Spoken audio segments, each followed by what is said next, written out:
Bandicoot N-Sane Trilogy was released for the Nintendo Switch 2 weeks ago, and it is one of my favorite Nintendo Switch games that I own. I love Crash N-Sane Trilogy. It's a fun game for most of the time, and it really gets me engaged in the adventure, especially since I used to play the original trilogy back in the day, but I didn't remember much of the original trilogy because it's just been years since I was able to play it. But then I was finally able to enjoy those games again with the N-Sane Trilogy on a Nintendo console, and taking it on the go was even a whole other different experience. And I was so glad to play Crash N-Sane Trilogy. However, what I didn't remember from when I was a kid was how stressful Crash Bandicoot 1 was. Crash 1 was definitely the hardest of the original trilogy, and for good reasons. You know, it was kind of the most buggy of the original trilogy, and you know, a lot of levels were very difficult. A lot of people say that it's the Dark Souls of platforming games, which that's kind of an overstatement. I don't see it that way. But Crash 1 is definitely the hardest of the trilogy, and I've had so much trouble with almost all of the levels. However, I decided to do a top 7 video for top 7 hardest Crash 1 levels, but these are from the N-Sane Trilogy. Now I know the N-Sane Trilogy isn't as hard as the Crash 1 because you don't have to redo the level if you die, and you can do the bonus levels as many times as you want. But I think it's still pretty challenging nonetheless. It's still pretty hard. So I was thinking on doing a top 7 video, about Crash N-Sane Trilogy levels, which is Crash 1. Crash 2 and Crash 3 will be the next weeks. So yeah, anyways, this is Enigma, and here's the top 7 hardest Crash Bandicoot 1 levels. So anyways, on to number 7. And at the number 7 spot, we have Native Fortress. This level is infuriating, my first time playing it, in a long time. Basically what makes this level hard is the obstacles. There's so much obstacles that get in your way, and then, you know, another thing is that, like, the enemies are such an unfair places. You know, like, there'll be, like, the monkeys, they'll they'll be at the worst places possible, and then there'll be like little spikes, like for example, like here's what I mean, like those shield guys, you know, the ones that knock you off the stage. They will come they'll come and knock you off right next to either a spike or a bottomless pit, so you will die if you just get hit once. And it's just really infuriating, not compared to the other ones on this list. If this level seems hard by looking at the footage, just wait until you play the other levels.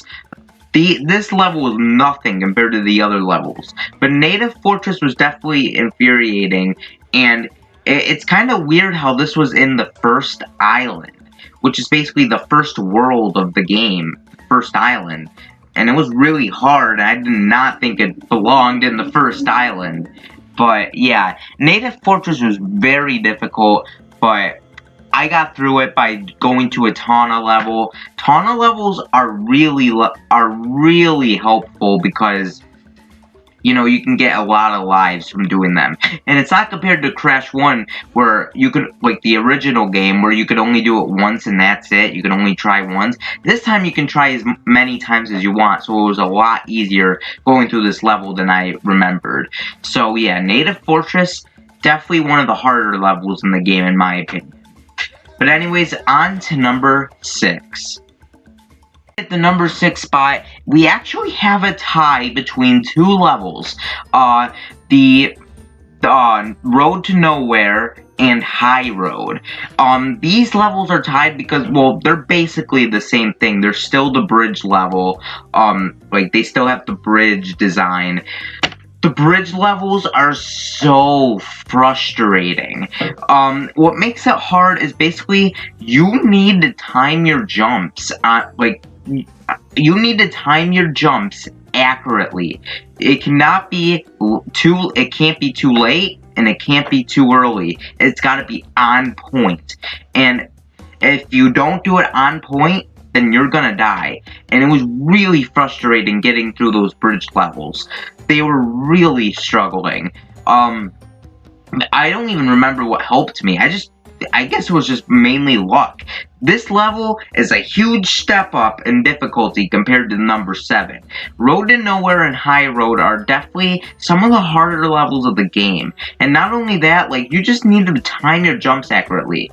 Now, there is a trick from these levels that if you walk on the tightrope, the rope at the side of the levels, you can actually skip like all of those levels, which I guess that's why I put it at number 6. But even then, I think that's even harder than doing the actual level itself, because I feel like I can never get on that rope to just cheat my way through the level. Like, it's really difficult to do that. But Road to Nowhere and High Road definitely have a tie for number 6, and they're definitely really frustrating levels. And another thing that really made these levels difficult, in my opinion, was the hogs. The hogs in the middle of the level that run back and forth throughout the level. I don't know why, but those really gave me difficulty, especially since you can't kill them. They're just a big disturbance in the level, and it really throws me off when I'm trying to make a jump, but I also have to watch out for the hog that's running back and forth throughout the level. It's very struggling, and it's really hard to do. But it's honestly a shock that I was able to get through this level.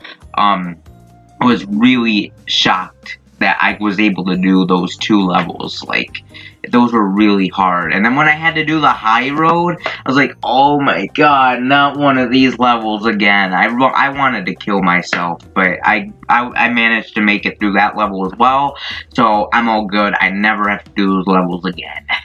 But yeah, anyways, on to and at the number 5 spot, we have Sunset Vista.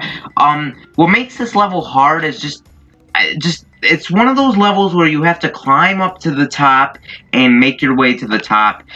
Similarly to number 7, it's a lot hard because, you know, of the obstacles. It's really hard. But this time it's even harder because of those stupid bats. Those bats drive me insane. I hate the bat enemies. They're annoying as hell. And it was really hard to, like, dodge them. Because, like, yeah, like, not only do you have to climb to the top and make it all the way to the top, but you also have to avoid those bat enemies. And the only way you can kill them is kill the 2 big bats from one end to the other. And those are basically, like, the commander of bats. You have to kill those bats, and then no more bats will fly. But even that's hard because, you know, you still have to dodge out for those bats. It's really hard. And, you know, that level just gave me so much difficulty. I hated that level, and it drives me crazy. But yeah, thankfully I never have to do that again.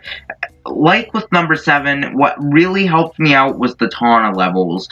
Tawna levels always come in handy because you can always get lives, you know, and you can do it as many times as you want, and it's a really great break from the level itself, because, like, I feel like that's a little break. Like, here, you're struggling with this level, try to do this little quick Tawna level. You won't lose any lives, you'll gain lives, but you just gotta keep trying and make it to the end.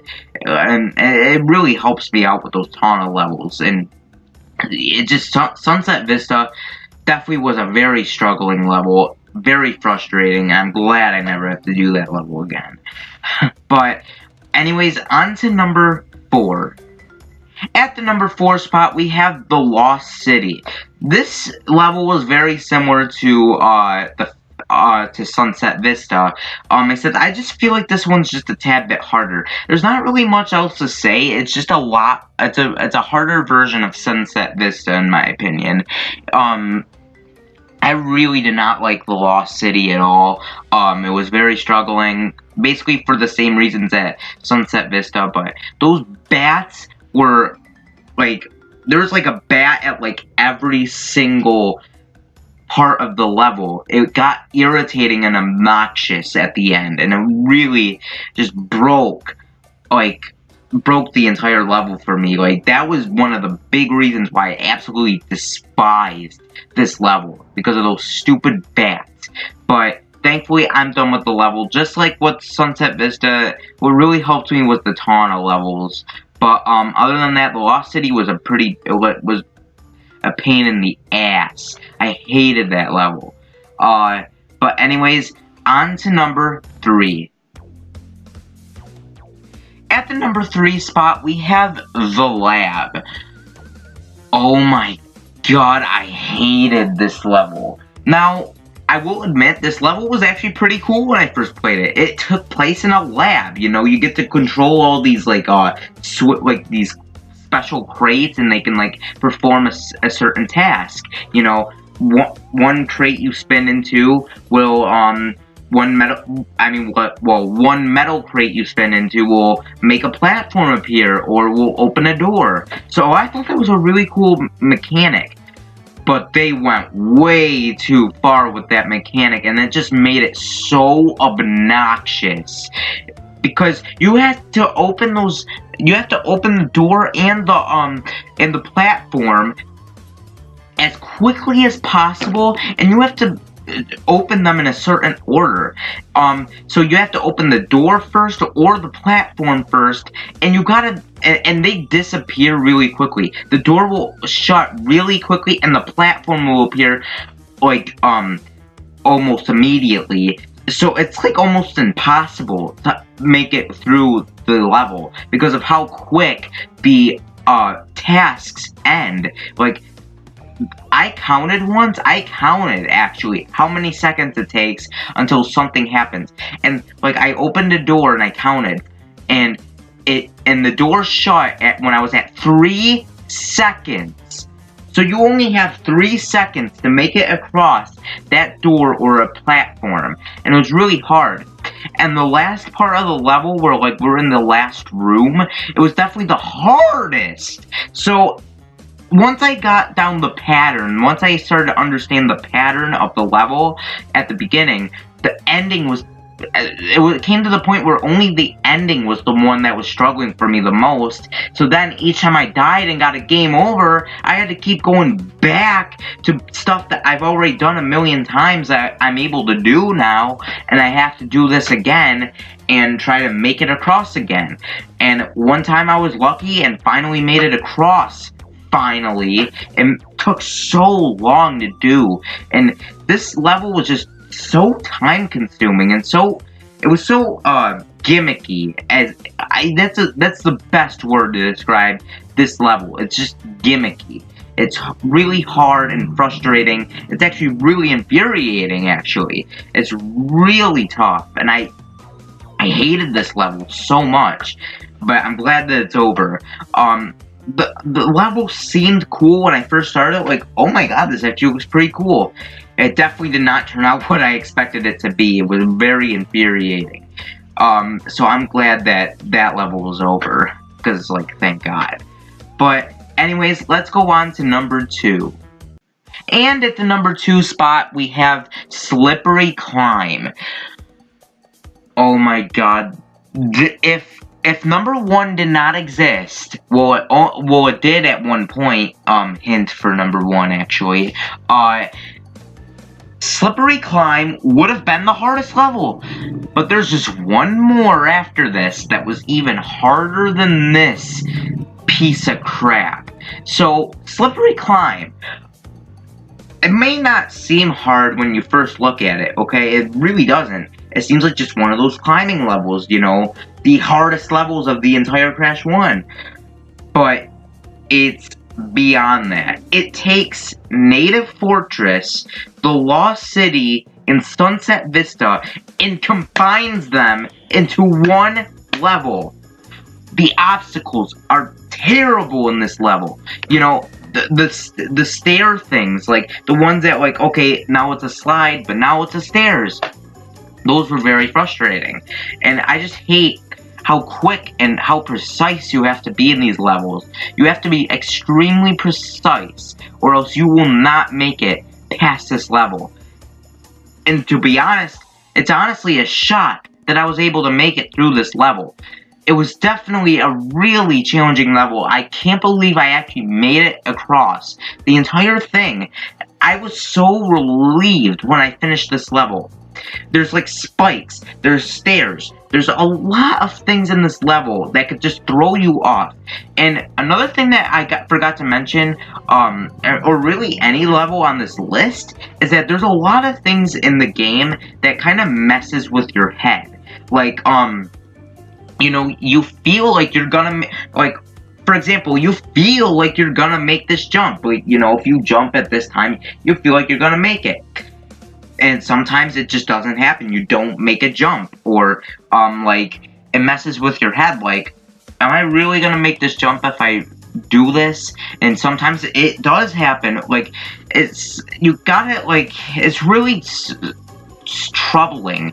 This level was really hard. I'm glad I never have to do it again. It was definitely frustrating as hell. But, thank God, Slippery Climb is over. But there is one level... One level in this entire game that made me actually want to kill myself.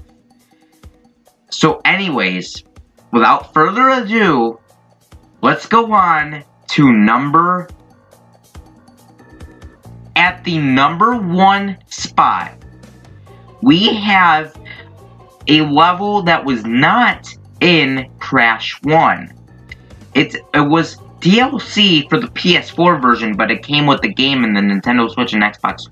In the Xbox version, we introduce you to Stormy Ascent. This level is not hard.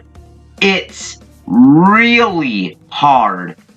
It's so hard to the point where this game was planned to be in the original game, but the developers decided to cut it out just because of how hard it was. That was the only reason why Stormy Ascent was not in the original game, but it was definitely planned to be. And in fact, there's even prototypes of the stage working in the original game. This level is nightmare. It is nightmare. I was so scared when playing this. I'm not even kidding. I was so scared playing this level. This level is truly nightmare. It actually made me cry because of how scared I was. Like, oh my god, I can't believe I'm gonna miss this. But I can't believe that this level is like Slippery Climb times 1,000,000. Combined into one package. This level has those annoying stair things. They have the little professor guys throwing things. They have the frickin' birds. They have the frickin' like moving platforms in the air. They have tons of spikes. Like the part where you have to step on the stairs and then like there's spikes around. That was definitely one of the hardest parts of the level. And then near the ending of the level, I died so much times near the ending, and I can't believe I made this level. I can't believe I actually completed what is widely considered to be not only the hardest level in Crash Bandicoot, but one of the hardest levels in platforming history. This level was frustrating as hell. I hated this level so much.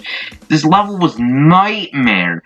And I have no idea how I was able to complete this level. It's beyond me. Even the Tawna level didn't even help me that much because, you know, there's a lot of other things that came after it, and it was just really difficult. Stormy Ascent should have been stayed out of the game, honestly. I hated that level, and I can't believe I had to do it just to make this video.